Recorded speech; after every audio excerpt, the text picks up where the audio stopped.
Welcome back, ladies and gentlemen, to the International Wildcard Invitational. I'm Max Atlas Anderson. This is Jake Spawn Tiberi, and we're up to Game 2 between Hard Random and INTZ. It's CIS versus Brazil, and Brazil taking Game 1 in pretty convincing fashion after their team comp just looked to work a little bit better than Hard Random. Yeah, it certainly did. It was something different coming through from INTZ. Yeah. They went with, I guess, two really pocket niche picks in the AP Kog'Maw as well as a Tristana, and they were just meant for zoning and crushing down turrets. You saw that Macau was happy to stay in the split push until he was confident he'd picked up enough items to really get this done. And really, I think that they were waiting more on Kog'Maw's timing. In the end, in the mid lane, Tokkers, no one could get near him. No one could get away from him. He was just like doing all this damage, and he was letting people live but just zoning them off turrets. Yeah. And it wasn't even about the kills or team fights or anything like that. They just played non-PvP. They went full PvE mode and won the map.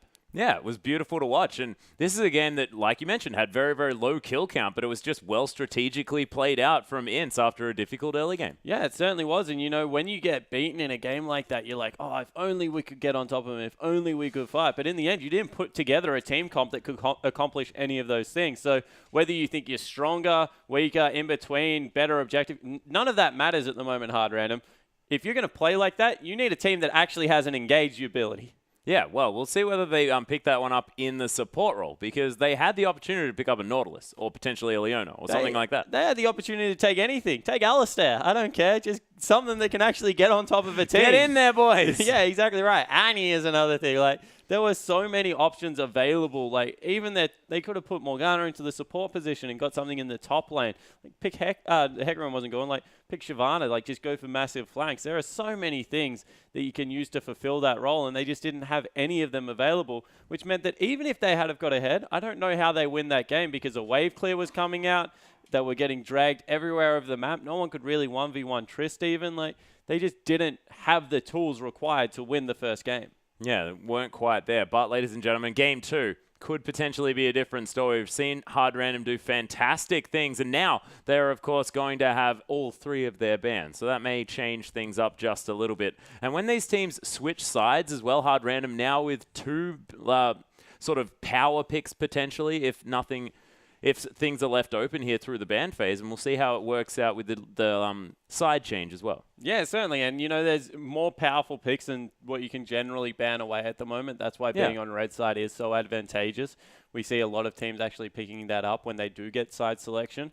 So I agree. They have the ability this time to maybe put together better tools to get the composition, but that was the first time we've kind of seen INTZ run a comp like that. They're very good at running teamfight comps. They're very good at running scaling AD carry compositions as well. So the fact that Game 1 they were confident enough to throw out a curveball now, it's ball definitely in Hard Random court to adjust and, I guess, strategically decide how you're going to deal with it. Maokai, for me now, becomes a huge priority pick for both teams. Yeah, and this is the thing, because I'm just thinking back. They've played so many different team comps now. The game that they won in 18.5 minutes, hilariously, was their late game scaling comp that they tried. But they've also managed to put together these skirmishing comps in like very, very early on, able to win games that way. And now we've seen this sieging comp that doesn't even care about team fighting and just wants to take down structures. There are so many things that this team looks capable of. Yeah, certainly. And this is why I think a lot of people feared the Brazilian lineup coming in, because strategically they look like the most sound composition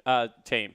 So they have very crisp rotations around the map. Their side wave control is very good. Even in the Chiefs' victory over them, all we could talk about was how good their side wave control was. So I definitely agree that these guys, they don't look better than teams because they've got better individual players. They just look very strategically sound. And couple that with the fact that Tokkers is playing very well at the moment. Oh, yeah. It makes for a very fearsome lineup. So I definitely agree that Revolta Tokkers, the team kind of revolves around that duo, but everyone else is just doing a good job of meshing into the team. Yeah, well, it's true. And we are going to get into champion select. Again, it is going to be the Vladimir taken away. Lee Sin. Revolta not going to see that champion, as Rek'Sai is going to follow. Symphony not on that one. Revolta not wanting to pick that one up. And Janna going to follow here as well. So Jockster not going to get that one. And Janna was a bit more of a, I guess, Super Mega Death Rocket magnet than anything else in that last game. Yeah, the Janna confuses me. Maybe they thought the reason they couldn't engage was because of Janna, but Janna was helping a lot of the time. So Smurf is probably Maybe that's what it was. Smurf was like, I would have got a double kill if I wasn't blown over that wall. Maybe. It's gone. Maybe. Jockster, never again. Get rid of it. Might mean that Smurf might want to pick up some sort of cannon, maybe. I always see a Janaban, and I think they want to pick cannon. Hell yeah. But, you know, that's me, and I'm a bit crazy. Gragas is going to be banned away, though. Revolta not looking to pick that one up first. We'll see what he's going to go with here. As a lot of jungle bans have hit the bench. Lee Sin, Rek'Sai, Gragas really leaves like Zac and Sejuani available of current popular junglers to be taken onto the Rift. And is Zac really a popular jungler? Yeah, I think he is. All right. Haven't seen him yet so far in this tournament, that's all. Well, he's like the third best. They often are able to pick up the first two. Yeah. That's a good point. Nunu's also floating around there as far as these powerful junglers on this patch are concerned, but Nunu sort of belongs in a comp that sort of suits having a Nunu as well. Nunu is like just always a strong jungler. It's whether you can build an apt composition around him. So yeah. I don't think there's been a patch where you're like, Nunu is no longer good in the jungle because he just does so much. As we have Maokai as well as a Lulu being picked up here. Yeah, so taking away the Maokai from Yang, that was definitely a linchpin of their team comp, and we were saying that before they lacked engage. Twisted Advance pretty good at that. Yeah, exactly right. Flash, Twisted Advance, Wild Growth, you have engage. Hard Random have learned from the last game. Also very hard to play a Kog'Maw into a Maokai because he just sticks to you so incredibly well. Yeah. So we'll see whether that is going to be the response. And Revolta hovering and Elise. I would love to see this. More early pressure to come through from our Brazilian lineup. And Udyr might be able to fill the same niche. We'll see. But I would love to see the Elise. Yeah, so Alicia's kind of... Oh, wow. LeBlanc getting through for Tokas as well, not being banned away this time. That Janna ban makes even less sense now. Yeah. Coming in. Far less sense. And, of course, not picking up the LeBlanc for Kira as well, as Revolta is going to head over to the Sejuani, so not going to go for any early pressure. Sejuani sort of wanting to wait until 6, but then does have incredible wombo combo potential, and we'll see what comes through in the top and support roles for INTZ to round this one out. Hard Random do have some decisions to make as far as getting around this one. I would love to see that Varus. Oh my goodness. So INTZ away from Varus is putting together a very good hardy engage comp as well. They've got the Sivir speed up, they've got the ultimate to come through from Sejuani, and then a heck of a lot of damage to come through from Tokas. So this looks to be their team fight composition coming through, and we'll have to see how Hard Random respond. Do they just run a team fight comp of their own? And it looks like they are going for the Zac. And I love that Zac gets picked up as soon as I say, but he hasn't been run this tournament. Of course, now he has. Symphony going to be picking that one up in the jungle. Of course, didn't have the ability to hop on the Rek'Sai. We'll see how he goes on this Zac this time around. INTZ now able to round out their lineup, and we'll see what they pick up because they have some options, and I would love to see a Gnar in this team comp, to be honest. Yeah, Annie Gnar is what I was thinking as well. We'll see whether they go for it. Nautilus, also not a bad support in heavy engage composition. Also not a bad top lane. No, he's a horrible top lane. He's not that horrible. No, he is. Oh, really? Anyone that relies on building roller on the current patch is not great. Does he rely on building a roller, though? Well, how else does he wave clear? I don't know. Death Cap? Okay, but Shyvana is going to be considered here for Yang. Wants to go that teleport smite route and be that obnoxious split pusher. We're getting some head shaking from Spawn here on the other side of the desk. And it's not at the Shyvana. Shyvana, good pickup. I just want to make that clear. Very good engage coming through the flake potential is there. So a very nice composition once again being put together by INTZ. And do not bring up top Nautilus again. Why not? You've casted a game with a top Nautilus in it. And it didn't go too badly. I think you're being mean. Demonko, considering a Malzahar, probably not going to be coming through here as they're just considering their options for Kira in the mid lane. We may see something new coming through from him. Of course, Zed has been a pick that he's wanted to go to in the past, but Diana, that speaks to me a little bit here in the mid lane. Yeah, so Diana is, I guess, it's a hard matchup against LeBlanc, but with the shield, you can throw a couple of extra points in there depending on how the matchup goes and keep yourself reasonably safe and farms well. The thing about Diana, which is kind of cool, is that she turns into a pseudo split pusher / assassin in the mid game with that passive, able to crush down turrets depending on what build you go. I'm a huge fan right now of the Abyssal Scepter into the Luden's Echo, into killing everyone in one round. And we'll be able to deal reasonably well with Yang in that build as well, because Yang, of course, is going to do a lot of magic damage. So I think that Kira will be able to actually split push against the Shyvana if Shyvana fulfills a primary split pushing role, but also has the ability to blow up both Macau and Tokkas. So I like the pickup coming through here from Hard Random. I think that they're going to struggle a little bit for consistent damage late game, and that INTZ have a much better wombo combo coming out. But we'll have to see if they can execute on around their assassin mid laner. Yeah, and if Kira is able to take out one of the damage dealers on the side of Ints, then there's not going to be a whole lot of damage left over. There's 3 damage dealers on Ints. Shyvana does ridiculous amounts of late game damage, especially. So even when she goes full tank? Yep. All right. Gromp, man. You smite Gromp, and you are like freakishly strong. Well, yeah, but do you do necessarily freakish amounts of damage? Well, Lex either auto-attacks you and dies, or runs away and dies. Yes, you do ridiculous amounts of damage as top lane Shyvana. Okay, well, we'll see whether it works out here as we move on. You have Flame Breath, you have the Burnout, you are all AoE in your ultimate form. Like, I don't know what you want me to say, but Shyvana is a very legit damage threat. I just like to see a champion build damage items if they're going to do a ridiculous amount of damage. Go watch Shy's Contra kill from Game 2 today. Game 1 today. You will believe me. All right, we're talking about the LCK now. Things getting a little bit ridiculous here at the IWCI. But, look, I'd like to see it. We'll see whether it actually comes through as massive damage Shyvana there, not actually having to build any damage items whatsoever. I just like to see that Shyvana's pick up Blade of the Ruined King. Yeah, well, Blade of the Ruined King is a legitimate build coming through on Shyvana, but I would prefer full take with a Thorn Veil just so no one can kill her, as we are onto the Rift for Game 2. We are on the Rift, ladies and gentlemen. Ints taking on Hard Random. And we'll see who's able to take this one. Hard Random now with a little bit more engage coming through in their comp. And Ints, they're going to leave their support behind, but looking for some more funny business potentially in the enemy jungle. Yeah, so they got a better off of the level 1. Remember, they blew 2 flashes of Hard Randoms first time around. But they continued it a little bit too far and didn't get much out of it. This time, they have the powerful level 1 support. Nautilus, if he does take the E, is very difficult to deal with because it's extremely spammable now. You see they're going for a deep invade, looking to see maybe if they can get some wards for a lane swap. Yeah, ward is going to be put down here by Demonko just to have some deeper vision. Symphony heading back to base by the looks of things, which is interesting, but they're making sure that they can detect any form of lane swap. It looks like Ints don't want to go for the 2v2.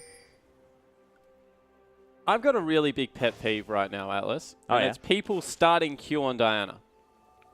Oh, yeah. Because it serves 0 purpose. It doesn't shove the wave any better than your W. And it just means that LeBlanc can now 100% zone you away because she is ranged and you are melee. And Kira has done it. Twice. 2 times. Out of 2. Yep. Yeah. So look, that's just how they do it in the CIS region. Spawn, okay, they've just got different ideas on how to play Diana. Yeah, they certainly do, and they're incorrect, if that is the case. Oh, all right. Is going to be able to get some sweet harass from range down, though. And has won the damage trade. I don't know whether I believe you, Spawn. Oh, goodness gracious me. Tokkas walks into it. Tokkas, you are doing your best. No, Tokkas is listening to the stream and saying, oh, it'd be funny if I proved Spawn wrong here. Thank you very much, Tokkas.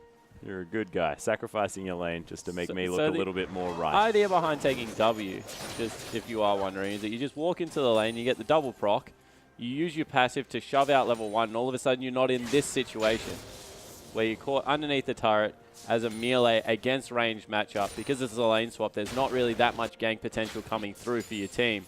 And just going to take a lot of auto-attack harass underneath turrets now. As Macau completely zoning away Smurf, but is on Maokai, so should have an alright time at picking up some ranged CS. He wasn't able to actually kill any with that last sapling, but Wave is getting shoved, and Tokkas is taking a lot of damage from Kira. Yeah, it certainly is, but is winning out on CS quite heavily currently, so is in a pretty good position still, has nearly got the shove out complete. As we see a deep invade coming through from Symphony, but his duo lands on this side of the map, he's going to be completely fine. Yeah, did lose his red buff by the looks of things as well as Kira. Wow, Talkers, you are face taking damage. For fun. Right. So now the other thing that I want to mention about Diana is her Q is actually one of the easiest spells to dodge in lane. Team fight's a lot more hectic, so it is a little bit easier to, I guess, miss time where it is. But as soon as you see her throw it out, you just walk down, so into it, and slightly to the right. Because it has a big curve and this big, huge thing in the middle where you cannot get hit by the tip. And there's a 3-man dive coming through onto a level 3 Maokai. Yeah, Smurf in a bit of trouble here as Yang was tanking up the turret. He's going to drop aggro there. Revolta flashes out, and it's a beautiful first blood dive here for INTZ in the top lane. Yeah, and also you got Kira's teleport as well, so not going to be able to use that to impact the rest of the map. Hard random, they will get Dragon in response for it, but good first move coming through from INTZ. Yeah, really nicely done. Hard random are able to take down a very early 4-minute dragon. Or actually just a regular 4-minute dragon.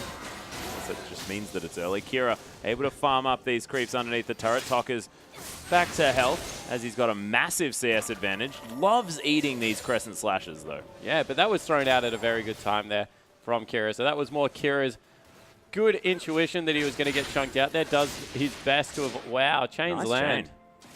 Chain. Nice chain.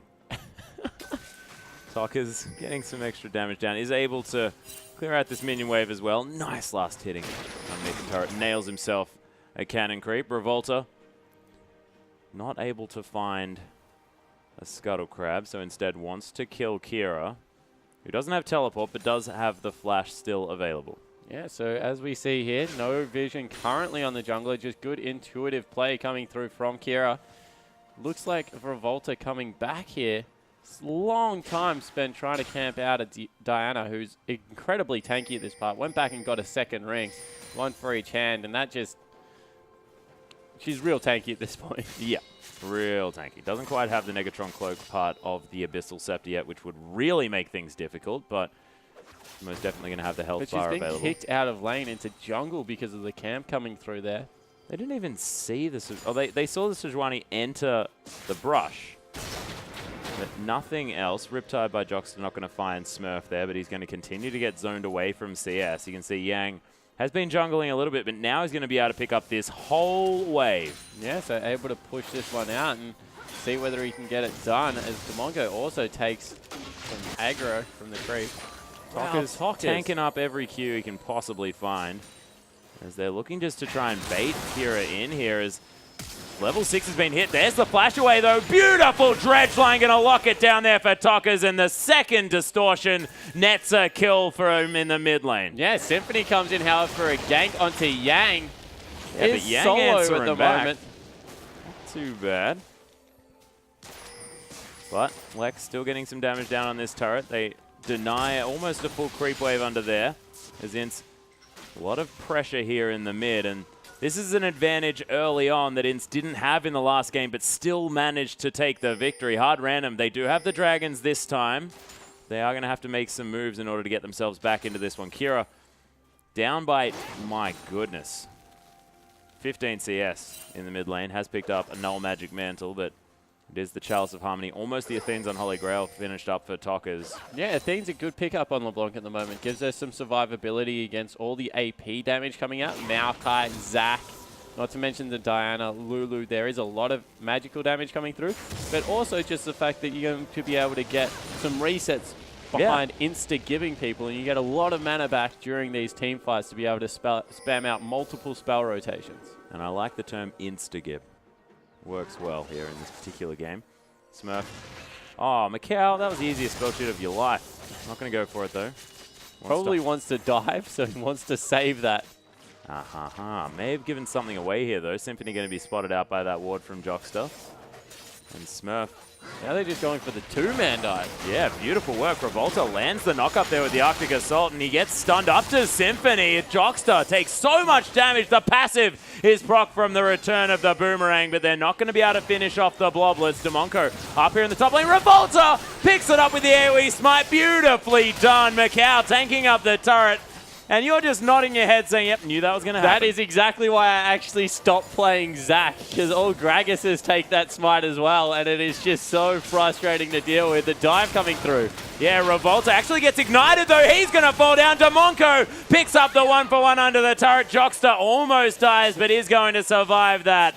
And INTZ, they do manage to get the 2 kills underneath the turret, but Demonco gets one back. Yeah, so the support player grabs a kill. Not really a massive deal. They might also be able to grab a turret for themselves as Yang trying to give Kira a piece of his mind in the mid lane. Lex also coming through. So for those that were wondering how Symphony died so quickly, you see the AoE smite. You just wait for the bloblets to nearly be on top of each other. Yep. And then just throw the AoE smite and it actually one-shots them.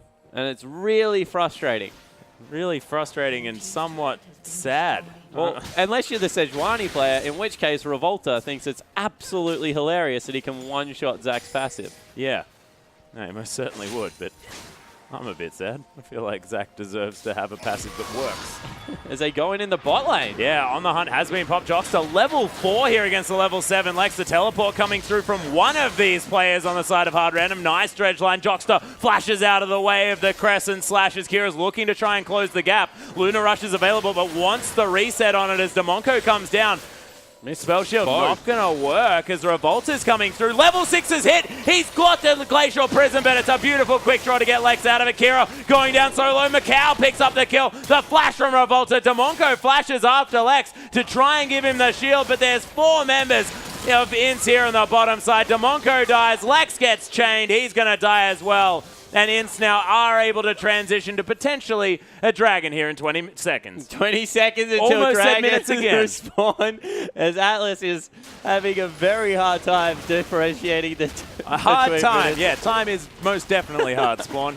That is what I'm struggling with. Blue Steel actually coming away here from INTZ, and they're completely dominating this map. 7-1. Tokas is going berserk. 2-0-1. Revolta also having a very good jungle game on a late game. 100% kill participation. Yeah, 3-1 and 4, doing a fantastic job. Absolutely whiffed the ultimate and proved that it's not the best part of Sejuani's kit, apparently. Yep, don't even need it. No, 100% of kill participation, and I mean that in every single kill that's been taken down on this entire map. Oh, yeah, because he has the deck as well. Yeah, nailed it. Revolta making plays. Good and bad. Across this one. 1 CS is the advantage for Tokas here in the mid lane. Oh, Kira almost manages to land the Q to stop the back as Hard Random looking to try and take down this second dragon for themselves, and it looks like they'll get it. Yeah, so against the, I guess, flow of the game, they're able to grab the second dragon for themselves. They will pick it up, so they've got a turret, they've got a couple of dragons as well. But the scaling really isn't kind of on their side with Sejuani as well as Siva just doing a lot of late game damage. They're going to struggle, I think, the later this one gets, so they need to start turning it around now if they have any hope in this one against INTZ. Yeah, and Yang now going to go back, pick up the Cinderhulk with the Skirmisher Saber as well. Lex, good luck to you being able to get rid of this Shyvana, because she has one job, and that is kill Graves. Yeah, it certainly is, and just going to split push until teleport is up every single fight. They make a beeline for the Graves on the back line and try and take him out. Really is up to how quickly Kira can kill one of these members, and keeps missing the ultimate as there's a fight in the bottom lane, actually. Yeah, they're looking for something here as Kira not actually going to engage just yet. No, so Tokas used the ultimate to try and jump on top of him and just miss the whole spell reel. Kira returned the favor, and nothing happened either way. Yeah. So maybe some glasses need to be purchased. There's the Elastic Slingshot from Symphony, looking for something as he smites Jockster and almost takes down the Titan's Wrath. Yeah, the drive-by smite coming through there for Zac, but this turret will fall next wave, you think, as Tokas being stalked by Kira in long lanes. Oh, goodness. Speaking of a difficult time, there's the ult. It lands this time, and Yang just going to fly on out with the Dragon's Descent. Kira actually gets the passive down here on the bottom side of the map, as Tokas might need to be careful, but the turret falls down in top and in mid, and that's the whole outer ring down within a second. Yeah, so able to pick up everything on the side for INTZ, and they're not done. Yeah, there's Symphony with the Let's Bounce, but not going to find any kills. Yang very, very low at 2,500 health. Yep, makes sense. Okay, Spawn, don't look at me like that. I didn't look at anyone. I'm just checking out a very one-sided matchup between INTZ and Hard Random, and the Brazilian team is really taking it to the CIS region. Yeah. Currently, they don't look like they have any answers apart from maybe a split pushing Diana, but even then, can't pick up the kills. Yeah, and this is a very different experience here for Kira than he had in the first Diana game that he played. Looked very, very strong, was able to pick up all of the kills in the early stages of the game, but this time, just not looking like the same Diana. Yeah, and they're falling steadily behind in every aspect. They've got the 2 dragons, so that will stall out at least a 5th dragon that you think would be inevitable the way this game's going for INTZ. Maybe a sneaky win condition if they can continue to secure a couple more, but it's just going to be so hard against what is an incredibly good team fighting squad.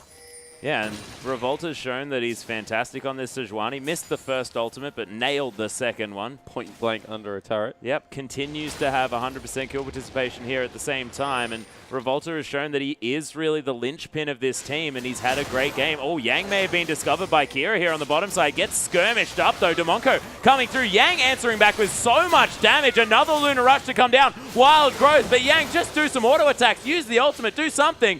But no, it's not going to be enough, and the 2v1 comes through successfully here for Hard Random. INTZ now trying to answer with a turret in the mid lane, potentially, but Lex not going to get dove this time around. Smurf and is, though. Looking they need for Smurf to get away.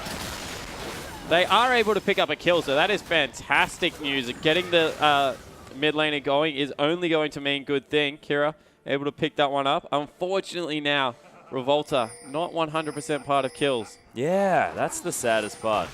Not the fact that Yang died. That's fine. If it was Revolta that died, that would have been so much better here for the INTZ lineup. Distortion going to clear out some minions here as INTZ start the siege, but short range is the Sivir, and INTZ not going to be able to find the turret. Yeah, so they bring all the members up here for Hard Random, looking to kick them off that turret. 5,000 gold, the current advantage at only 15 minutes through. Not really the ability to all-out turret dive yet, although in smaller fights we've seen that they're able to do so with a Revolta. Yang has respawned. He's picking up a red buff for himself, so going to be even further frustrating in these fights.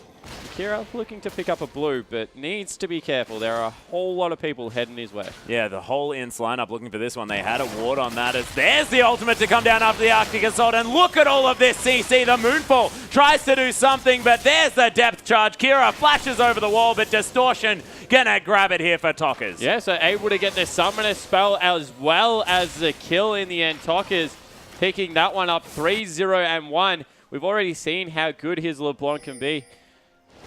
Very strange that he was able to grab it in this matchup, and they're making Hard Random pay.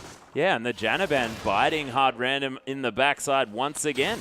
Yeah, really disagreed with that ban, as they even have some good damage coming through from Macau now, who's picked up an Infinity Edge boots too. They're rotating around the map nicely, trying to take down this turret. Yeah, teleport to come through here, though, as Kira looking for something, gets onto Tockers, nice Moonfall, there's the wild growth, but Kira gets exhausted and destroyed. Lex looking for something, but there's the Dredgeline. Jockster able to land that one. Revolta flashes out of there, doesn't want to die again as Tockers lands the chain, the triple kill to come through from Macau. He's very low, but he wants more. Yang picks up Smurf, and Demonko, the last man standing. Yeah, so they threw everything, including, I think, a kitchen sink in there at the INTZ lineup, and nothing died. They were just able to stand fast there. Tockers absorbed all of Diana's damage. The exhaust came through and they cleaned them up. Now a 10,000 gold advantage will be picked up. 10 seconds until the Dragon, so they can grab that on the way out if they want.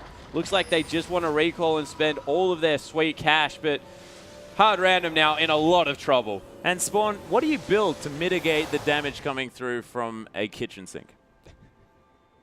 Because if that was thrown at them, I wouldn't know what to do. Yeah, I don't know. Wow. Well, look, maybe if they do it again, it might catch INTZ off guard. There's even so much mixed damage coming through from the INTZ lineup. They've got Giovanna, who does very good magic damage, not only the LeBlanc, then all the AoE damage that comes through from Sivir, so you have to respect that. She's nearly even picked up a Phantom Dancer for herself at 17 minutes in. And they'll get a third Dragon maybe, although fight. Yeah, there's the ult to come down from Revolta. The Dragon's descent comes through, but the Dragon is locked down by Hard Random. That's 3-0 at this stage, but Hard Random falling down so low so quickly. Kira makes his way into the fight. The Mimic may actually fall down as Distortion gets Tockers out of there. Macau picks up another kill. Yang just running fast for some reason. Riptide from Jockster doesn't land onto Lex, but lands the dredge line. Yang looks for something as Lex is just going to clear out some minion waves, and Riptide lands that time. Collateral damage, not going to take down that tanky Nautilus, and Yang picks himself up a kill. Meanwhile, in the mid lane, INTZ, they're taking down inner turrets. Yeah, they take down a turret. They move into the top lane to probably grab a second as well. And that is going to be all of the outer turrets done by 18 minutes into this game, and they're trying to catch up to their old record. I think it just slips past now, so they won't be able to get it. But this looks to be another pretty quick game coming through from the Brazilians. Yeah, very convincing so far in this game. Hard Random are going to have to pray for a miracle here if they want to get anything done, because 13,000 gold lead. Even then, I don't even know if that's enough. Yeah. A miracle's not enough? No. But isn't that why it's called a miracle? That's what I'm trying to say, Atlas. Oh my goodness. Well, Hard Random are praying for something. Maybe 3 miracles. 3 miracles. Yeah, in a row. Well, it is definitely looking like bad news here for the CIS lineup, but of course, they're not out of it just yet. INTZ have to win 3 games. So Hard Random, maybe it's time to start thinking about what they do in the next game, just so that this doesn't demoralize them too much. Yeah, certainly. He's trying to get the communication open of what they want to pick, what they want to ban. LeBlanc seems to be a huge one. Do not let that get through. The rest of the lineup can... The rest of the lineup for INTZ is very impressive. Revolta especially, but he just plays everything, it looks like, from mid to late game. Lee Sin, I think they can sit on that ban. But Tockers on mid-game champions just seem to be so strong. I think that they could have just dealt with the Kog'Maw with more hard engage as they're trying to steal away a red buff here. And I think they could have dealt with the Kog'Maw with hard engage, but to give over a LeBlanc seems to be suicide. Oh, Symphony just gets exploded. Macau, he's godlike now, hitting, I believe, 6 kills in a row. There's the on the hunt. Smurf actually going to try and twist and advance out. The ultimate lands onto just him, though. Wild Growth comes through the Christmas tree. He's going to fall as a legendary Macau comes through. Demonco gets stunned up a little bit, but Basegate's going to get him to safety, and I was wrong. That was 7 kills in a row, and Macau, he makes it 8. Yeah, so able to pick up everything there with the INTZ lineup. They'll sweep out a couple of wards. Baron might be the call, but yeah, there's a teleport. For 33 seconds, it's going to fall down. Yep, 33 seconds alive is the Baron as Yang, he's able to tank that one up. Revolta, he's going low, but Hard Random, they just don't have lots to offer as far as being able to counter this Baron. Yeah, Symphony going to look to get a smite away, but Yang's 5 levels higher than him. Kira goes in. Whoa, actually doing a lot of damage there to Tockers. Arctic Assault not going to be found here as Symphony tries to close the gap, but he's taking so much damage. Revolta ends up just using that Northern Winds to take down the Diana, and Demonco, you are most definitely dead. Smurf, he picks up a kill with a twisted advance onto the tanky Shyvana, but he's going to have to trade his life for it as Tockers comes through. The ace is secured by Macau. Baron buff on the Brazilian lineup. They'll break the base and maybe even the Nexus. Yeah, looking to get the first inhibitor, or at least, Atlas. I don't think it'll be the game. It's only 21.5 minutes in. Yeah, and it's only a 17,000 gold lead. Death time is very short. My goodness. What does gold lead have to do with being able to take the game? Well, because you've got more items. Yeah, I know, but teleport coming through actually for Diana, looking for something. Maybe just the creep wave. Not sure. No. Just looking to try and pick up some exit frags on the back of this one. But isn't going to get anything as Empowered Recall is going to allow INTZ to escape this one. They get back and fill up their inventories with all sorts of items. This is a 3-item Sivir. The 3 best items you can possibly have at this stage of the game for doing consistent DPS against the Graves. Yeah, that's true. Against the Graves with not even a static Shiv and an Infinity Edge just yet. Yeah, so absolutely going berserk. 4,000 gold, the difference between the AD carries. Across the Rift, there's just huge gold leads everywhere. Junglers as well. That's nearly a 5,000 gold lead coming through for Revolta, who's been instrumental in a lot of his team's wins. Oh, yeah. Most definitely. Just Hard Random. They need to go back to the drawing board and find what they made successful the first time these teams met, as Tocker's going in deep just for a warning shot. A cheeky sigil of malice onto Lex there, but not going to die from that one. As INTZ now going to turn their attention here to the bottom side. The Baron buff still running on this lineup, and Revolta very, very tanky. Kira trying to clear out these minion waves, of course, is melee, so it's going to be very difficult for this team to actually take down this siege minion in the back line. Yeah, it's going to be impossible for them to get to that one. Graves also not the greatest range, and Symphony, he's looking for an engage. Yeah, Elastic Slingshot there. He doesn't have any half of his health bar, so maybe a poor decision as chains land onto Kira. He's going to get exploited. Wild Growth tries to help him survive, but Yang picks up the kill. Symphony now trying to tank up, is going to be flashing out of there as Yang, a huge dragon here in the back line, as there's another brilliant ult to come through from Revolta. Not going to net the kills just yet as Lex falls down. I believe that might have been even a Ricochet that took that one out, and the Nexus turrets, they're falling 24 minutes into this game, and INTZ, they're taking down the Nexus. Beautiful play this time around, and man, the Brazilians are looking brilliant. They certainly are. Finally, they're able to take Tockers out by pushing him into the fountain. Yep, fountain laser. Very strong at that point. Pretty good. But wow, 2-0 now for INTZ, and now they look unstoppable. They do. They most certainly look unstoppable. I understand your speechlessness because... Well, there's just not much to say about that game. They're outclassing them in lanes. The early focus around getting like good leads is coming through. Hard Random definitely tried something with the Dragons there. They were pushing in very well on the bottom lane turret, but things just started falling down all around the map. Lots of it to do with that Sejuani being able to turret dive so early. Yeah, and there's a lot of the story about this this matchup is the fact that Symphony just not quite looking as impactful as Revolta is. Revolta really dictating the pace of this game, and Hard Random, they looked a whole lot better in game one because Revolta was set behind, but even then, after that stage, was able to move around the map quite well and get things going for his team. Yeah, well, they were just two different kinds of lineup. Realistically, INTZ have won both games in very convincing fashion because they've been playing to their strengths.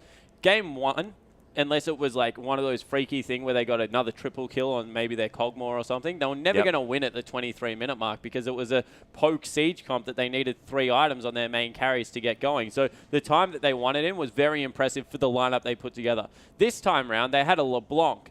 They had a Sivir, very mid-game focused champion. So the fact that they rolled over it in 24 minutes, just as impressive to me as game one, because both times they've executed their game plan flawlessly. Well, let's have a look at this execution as we do have a replay.